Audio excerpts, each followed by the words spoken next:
Para analizar este y otros temas, como todos los martes, saludo con mucho gusto a Alan Santelices, quien está aquí con nosotros de manera presencial en el foro. ¿Cómo te va, Alan? Muchas gracias, bienvenido. Gracias. Bueno, esto ya es descarado. Querer impugnar unas elecciones que fueron 16-0, tener que dar la cara y todavía, pues porque evidentemente la mandan, dar esta declaración que es absurda y es vergonzosa. ¿Qué opinas sobre este apartado de comunicación que hacen desde el oficialismo? La primera parte, pues alguien tiene que poner la cara, como bien dices. Creo que no le toca.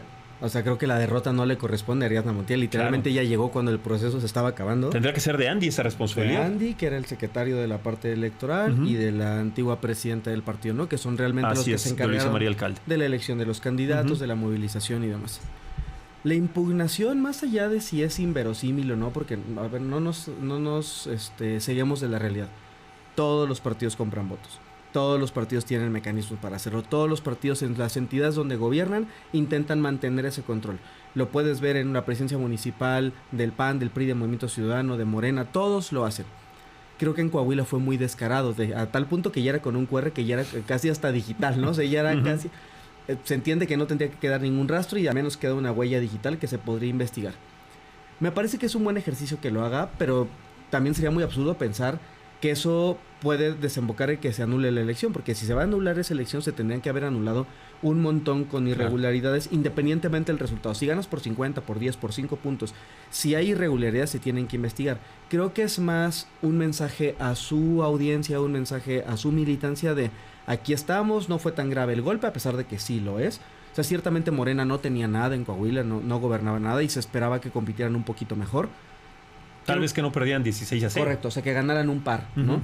Pero cuando tú ves los perfiles de quienes competían, digo, hay personas valiosas ahí como Ale Salazar, que quizás hizo de los mejores trabajos. Sin embargo, era complicado ganarle al PRI, o sea, era muy complicado hacerlo. Tal parece que es como una patada de ahogado, decir, no nos pegaron tan feo. Cuando la narrativa tan sencilla que era decir, era muy complicado ganarle al PRI, es un bastión que no tenemos, somos un país democrático y entendemos que hay territorios donde aún la cuarta transformación no sucede, y listo. Aceptar la derrota no. Y vamos a seguir trabajando para tratar de ganarnos la confianza, si se puede, en los coahuilenses. Tal cual. Y vamos a hacer un llamado al Instituto Electoral del Estado de Coahuila para que haga una revisión de esto, porque no puede seguir pasando. No impugnes el resultado, porque me parece que habla mal del perdedor. Y no es burlarse de la inteligencia de los mismos coahuilenses, así de su voto, y lo que hicieron en su mayoría no vale, fue trampa. ¿Cómo? Entonces, ¿qué dicen los propios ciudadanos? Todavía están peor, o sea, están más en su contra, los ponen más contra la pared. Y termina por no permear el proyecto. Me parece que si hubiera habido un poquito de altura de miras en el resultado, en el discurso del resultado, una cosa distinta hubiera sido, porque la derrota también es digna. A ver, un partido que gobierna el 70% del país, una derrota en un estado que además no gobiernan, no debería considerarse una derrota, debería considerarse algo normal. Pero existió tan mala planeación, tan mala estructura, tan mala planeación de cara a esta elección, que todo el mundo pensó que iban a ganar, porque nadie les entregó información correcta, y lo hemos platicado aquí un montón de veces. ¿Cuántas veces hemos visto a candidatos salir a decir ya ganamos y 2 horas después tener que retractarse porque no es verdad? Lo mismo les pasó aquí, solo que con 2 semanas de diferencia, pudiendo revisar, analizar, hacer un manejo de crisis correcto, y no lo han hecho. Es increíble que veas desde el lado del partido una cosa de estas, y desde el lado de la presidencia de la República un manejo de las crisis que manejan de ese lado, que son distintas al del partido, cuestionable si quieres para algún segmento de la población, pero que dan resultados. Alan, es que no acepta nada. Vemos también las cifras que presentó en la mañana sobre la reducción de homicidios dolosos en nuestro país. Por amor de Dios, ¿alguien impugnó la elección del 2018 de Andrés Manuel? Nadie. No. ¿La ganó? ¿Alguien impugnó la del 2024 que la ganó también categóricamente? Nadie. Salieron a reconocer. Ahí están los resultados, ahí están las cifras que dio a conocer el Instituto Nacional Electoral. Listo a lo que sigue. ¿En qué cabeza cabe ponerse en una posición completamente diferente ante estas circunstancias? En donde está la democracia primero que cualquier cosa. A ver, creo que la impugnación no es una mala herramienta. Creo que lo que está mal es el discurso que acompaña la impugnación. Porque tú puedes decir, oye, yo acepto la derrota, pero también reconoce que hay cosas que están mal, ¿no? Lo vimos con Lucy Mesa en Morelos. Lucy Mesa perdió por 30 puntos. Y aún así fue capaz de decir, por favor revisen porque pues hay algo que está muy raro. No estoy diciendo que haya ganado, pero por favor revisen porque pues me parece que hay algo que está como chueco. No, insisto, la impugnación no está mal, o sea, es un ejercicio hasta democrático. Si tú ves compra de votos, si tú ves algo, como ciudadano puedes levantar la mano y decir eso está mal. Creo que lo que no está bien es el discurso que acompaña a dicha impugnación, porque tal parece que es el vehículo. O sea, no es el qué, sino los cómo. Exacto, no. Vamos, tú puedes impugnar y decir, claro que hay compra de votos porque además hay evidencia tangible de que existe. Porque como lo dices, a ver, tampoco nos hagamos tontos. Eso ha pasado prácticamente en todos los procesos electorales y lo ha hecho la oposición. Lo han hecho todos en algún momento. Pero puedes impugnar la elección y aún así aceptar la derrota. Así es. No pasa absolutamente nada. Creo que el problema está en no aceptar algo que es evidente. ¿Cuánto tiempo llevan impugnando, Alan? Se llevan 12... Bueno, acaban de meter recién la demanda, ¿no? Pero llevan 2 semanas con este discurso de que lo van a hacer. Es. Creo que debería haber prudencia en los candidatos locales. Porque es una elección que ciertamente se abstrae del centro, no quitándole responsabilidad a Diana por la que acaba de decir, sino porque, insisto, acaba de llegar. Entonces, si a ella le entregan información de, mira, nosotros íbamos ganando y ahora ya no, y pasó esto y esto y esto, pues quizás su deber deba ser creerles. Pero el candidato local, pues tienes ese feeling y tienes los datos porque lo revisas todos los días en una campaña. Si tú sabes que ibas a perder y perdiste por 7 y no por 10 puntos, pues está en el margen de lo normal. Si pensabas que perdías por 10 y perdiste por 35, bueno, quizás hay algo raro.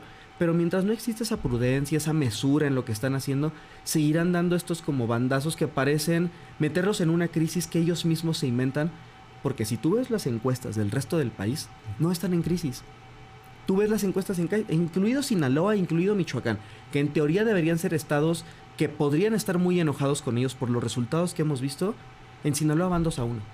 Así es. Y en Michoacán, todavía hoy, están un poquito arriba de Grecia. Veremos si Grecia... Que se enfoquen en eso. Correcto. Porque además Coahuila ya ha sido siempre priista. O sea, no es que ellos hayan gobernado o hayan tenido el poder de, no sé, de las 13 o de las 16 diputaciones. La mitad, ni una. No es un estado en donde gobierne Morena. Correcto. Si hubieran perdido, bueno, ahí hubiera sido también una narrativa diferente, pero no, por favor.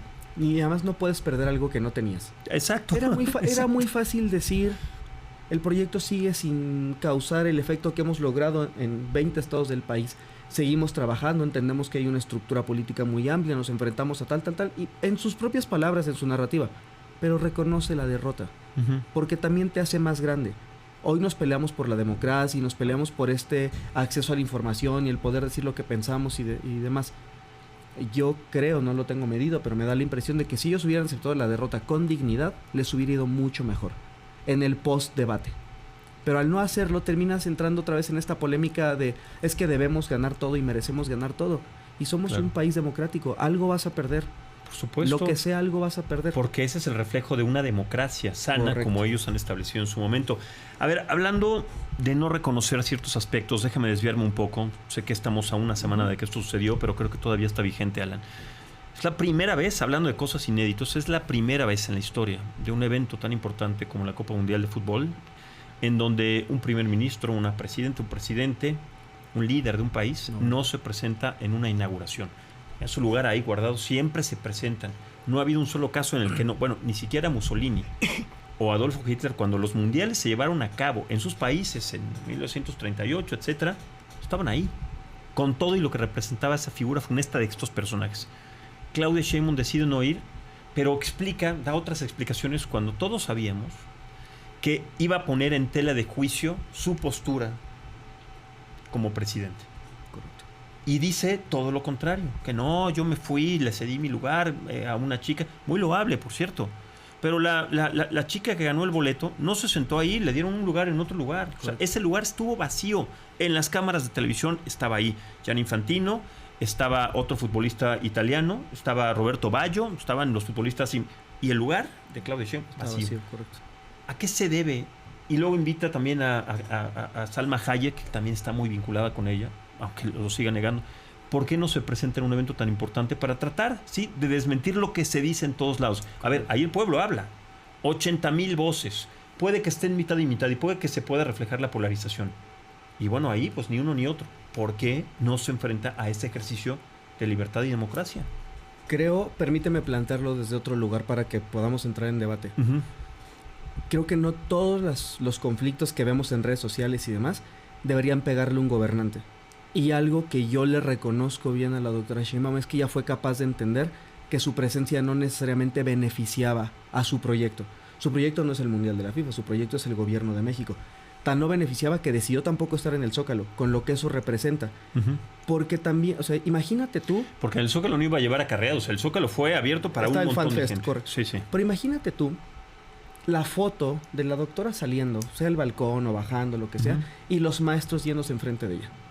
Esa foto también comunicaba, ¿no? Entonces, evitar esa foto, como lo que platicamos aquí en el evento de Morena, con los Andrés Manuel en las orillas y demás, la no existencia de esa foto también es comunicación. Totalmente. El que ella salga feliz, contenta, en un grupo cercano. Nadie se ha preguntado por qué eligió la alcaldía que eligió. ¿Por qué no fue a Tlalpan? ¿De dónde viene? ¿Por qué no eligió otra? ¿Por qué con Giancarlo? ¿Qué hay detrás de eso? Nadie se está preguntando eso. Es un abanderamiento de cara a lo que sigue. Sabemos que Giancarlo forma parte del equipo de la jefa de gobierno Clara Brugada. 1000 veces se ha dicho que... Creo que sí se preguntó, pero no se ha hecho de manera como... Estamos en ¿por qué no fue? La audiencia del Estadio Azteca. Si el boleto más barato era de 15,000 pesos y el más caro de 80,000 pesos, lo dijiste tú. Esas 80,000 personas muy probablemente representan algo que ella no representa. Mediáticamente, políticamente, ideológicamente, no la representa. Pero es gente que tuvo y que adquirió ese dinero y la posibilidad de manera libre y además de manera transparente. Compraron su boleto de manera legal. En algunos casos, ¿no? No, bueno, claro, o sea, pero me refiero, no es en la mayoría de los casos dinero mal habido, dinero reflejado. No me refiero a eso, sino había mucho influencer, había mucho político, ¿no? O sea, pero de estos políticos, vamos a decir, supongamos que hayan sido 5,000 personas, entre políticos, influencers, personalidades de diferentes medios, 5,000. El estadio tenía un aforo de 86,000, o sea, 70,000, vamos a decirle 10,000. 80,000 personas. Esas 80,000 personas, de esas 80,000 quitemos los 10 que son influencers. Pues estas personas tienen una voz y tendrían que haber establecido también una condición que aquí se puede hacer un ejercicio de... Y yo creo que a eso le huyó Claudio Sheinbaum. Es que ahí está, yo no creo que le haya huido. O sea, yo genuinamente creo que hicieron un buen protocolo de riesgos y podemos ir a la historia. Recordemos 2014 y Dilma Rousseff en Brasil. Fue a la inauguración y le fue como en feria. Y se explica mucho del fenómeno para abajo por la mala gestión de la inauguración. Ni siquiera es de su gobierno, pues por la inauguración. En 2024, en los Juegos Olímpicos, el presidente Macron dijo, a ver, estamos preparados por si hay problemas, por si hay boicot, por si hay tal. Va a haber 3 lugares distintos donde se puede hacer la inauguración, por si el río Sena no se nos permite hacerlo. Digamos que previenen, o sea, hacen una estructura de prevención. Aquí creo que la doctora hace un camino correcto de decir, a ver, el estadio claramente no me beneficia. ¿Por qué? Porque he estado en contra del fenómeno, he estado en contra del precio de los boletos, porque es una narrativa que ellos tienen desde hace mucho tiempo, a tal grado que regaló un boleto que es quizás lo único que yo le cuestiono, ¿no? Porque tú puedes regalar un boleto que no sea el tuyo. O sea, tú puedes hacer una dinámica para regalar un boleto de los 80 y tantos mil que había. Hay un lugar presidencial que no le vas a poder asignar a nadie porque solo se puede sentar la presidenta de este país. Si no vas, no se va a utilizar. Entonces creo que es lo único que yo podría criticar. Pero eso no le corresponde a ella, le tendría que corresponder a la gente que, pues, que la juzgue con gritos o con... Correcto. No a ella. O sea, ella toma la decisión de... Y perdón que lo diga de esta manera... de una oportunidad única, toma la decisión de esconderse, de apartarse, cuando, como tú dices, evidentemente se iba a enfrentar a lo que se enfrentó Emmanuel Macron, a lo que se enfrentó el presidente en su momento de Brasil, a lo que se enfrentó inclusive Miguel de la Madrid en 1986. Yo estuve ahí, nadie me cuenta, yo me acuerdo, le pregunté a mi papá por qué estaban silbando. La inauguración se llevó a cabo entre Italia y Bulgaria, ni siquiera entre la selección mexicana. El estadio estaba repleto, pletórico. Dio oficialmente el banderazo, el discurso de inauguración Miguel de la Madrid, y el estadio se puso mal. Sí, el estadio le silba completamente. Completamente. Pasa todo el mundial y en la final vuelve a asistir y entrega el trofeo. Correcto. O sea, tomando conciencia de, pues bueno, yo soy el presidente. Sí, me van a linchar. Lo único que yo digo es, tomó la decisión, pero ¿por qué tomó una decisión que en este caso no le tendría que corresponder a ella? Yo creo que sí, porque es jefa de Estado. Pero, es una invitada más. Claro, pero en es una invitada de un evento público. Correcto, pero un evento público al que no estás obligado a ir, no es el G20. Es un evento deportivo. Tan no estás obligado a ir que Donald Trump tampoco fue. Claro. Y el primer ministro canadiense tampoco va. ¿Por qué no analizamos las razones por qué los 3 no fueron? Los 3 no van por el control que la FIFA emergió sobre los estados sobre los cuales hizo el mundial. Y muy mal, también por Donald Trump, porque también se ha criticado que no se haya presentado cuando... O sea, por favor, porque sabemos también lo que la gente opina del presidente de Estados Unidos. Inclusive su popularidad ha bajado. Le hubieran chiflado, pero como es un ególatra gigante, bueno, no. Pero el primer ministro de Canadá... O sea, son situaciones complejas que han mezclado la política con el deporte. Pero entonces, ¿por qué Claudia no va preparada con un discurso, tal vez sabiendo que le va a pasar eso? Yo considero, tú dime, es el punto de vista.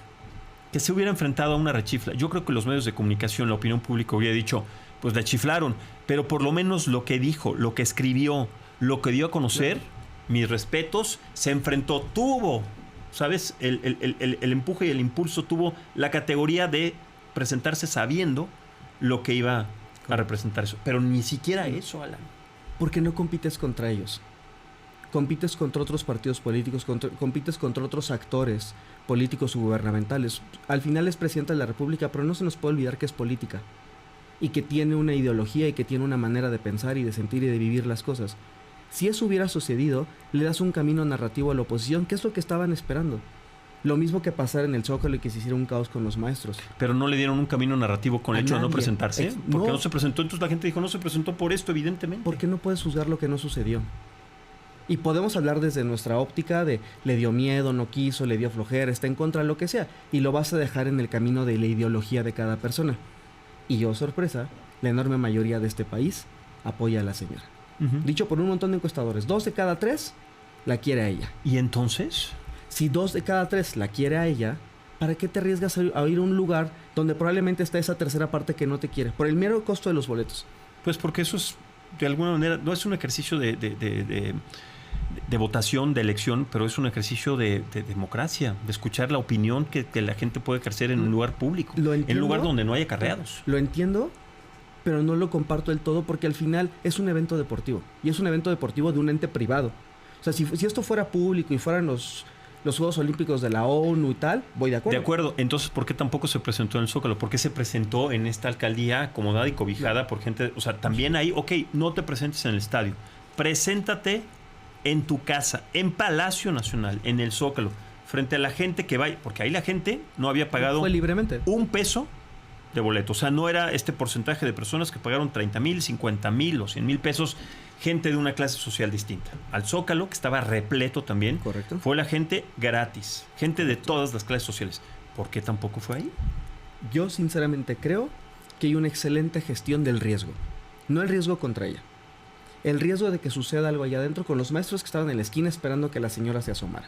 Pero no solamente los maestros, los agricultores, las madres buscadoras, los desaparecidos de Ayotzinapa. Más a mi favor. Sectores que llevan tratando de establecer comunicación con el gobierno federal y que no se las han dado y que ahí hubiera sido un panorama. Más a mi favor. Después podemos entrar al debate del diálogo. Yo creo que hay muchos errores en el camino con la CENTE, ¿no? Porque pues, además son cosas que ni siquiera tienen que ver con este gobierno. O sea, son peleas históricas, pues, ¿no? O sea, la CENTE tiene problemas desde el 2000. Pero bueno, aquí es sí, Morena contra Morena, porque claramente los apoyó Andrés Manuel y Claudio Sheinbaum cuando estaban prácticamente desaparecidos. Están utilizados, pero bueno, pues es un deudas históricas. Traicionados, por así utilizados decirlo. Y traicionados. Eso no lo sé, pero es una deuda histórica, ¿no?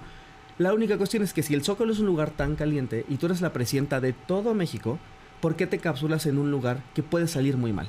Y no me refiero a que salga muy mal para ella, porque yo creo que para el nivel de aprobación que tiene, que la abucheen, sinceramente creo que es lo de menos. Creo que es un tema de gestión de riesgo y donde partía esta conversación es no todo lo que es una crisis mediática amerita una guerra. Lo vemos con Estados Unidos. Le reclaman que no discute, que no pelea, lo que tal. Realmente lo que está diciendo la secretaria de Defensa, lo que dice el propio Donald Trump, ¿nos lo dice a nosotros, se lo dice al gobierno mexicano o se lo dice a sus votantes porque en la elección del 2026 todo aparenta que van a perder? No necesariamente el receptor del mensaje es el destinatario final. O sea, lo que están diciendo, lo que están intentando hacer es acomodarlo de tal manera para que su votante vea si sigue teniendo el pie en el cuello, que es uno de los puntos más altos de la aprobación de Donald Trump. O sea, el presidente Trump sigue teniendo el pie sobre el cuello de México. Yo no creo que sea necesario contestar. El ir a una alcaldía podría cuestionar, bueno, si vas a tener esa lógica, pues ya un estado, ¿no? Puedes, claro, en este caso puedes no ir, que fue lo que hizo, pero ¿por qué no mandas a un representante? A la secretaria de Gobernación, a Ariadna Montiel, a la líder nacional, yo que sé, a alguien.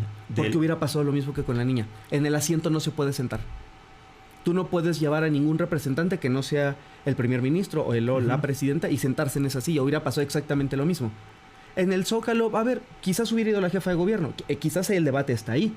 ¿Por qué no fue la jefa de gobierno? Si es el Zócalo y el evento además está organizado, administrado y resguardado, está con la presidenta, y resguardado por el gobierno de la ciudad, no por el gobierno federal. Esa sí podría ser una crítica. ¿Por qué la jefa de gobierno? Yo sí tengo una crítica con la jefa de gobierno. Porque ella literalmente, o sea, la presidenta va a ir para allá, yo voy a ir para allá.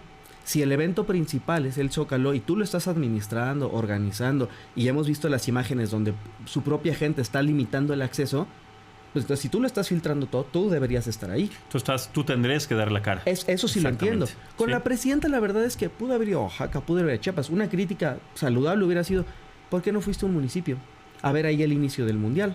¿No? Un estado que no tenga fútbol de primera división. Así es. A la cuna del fútbol mexicano, que es Pachuca. O sea, algún lugar, pues, ¿no? O sea, eso podría ser una crítica, un área de mejora de cara a los siguientes pasos. Con la jefa de gobierno creo que sí es distinto. Creo que la jefa de gobierno sí está en un lugar donde decide retratarse o esconderse detrás de la imagen presidencial para evitar la crítica. Ahora, déjame preguntarte algo. O sea, evidentemente esto es una especulación gigantesca, pero la final del Mundial de Fútbol se va a llevar a cabo en Nueva York. En una ciudad en donde no sabemos quién llegue a la final, pero en donde se tendría que presentar nuevamente a Donald Trump. Vamos a poner el papel rápidamente para cerrar. Vamos a poner el papel que México, sería una cosa épica, llegara a la final y tiene que jugar en Nueva York.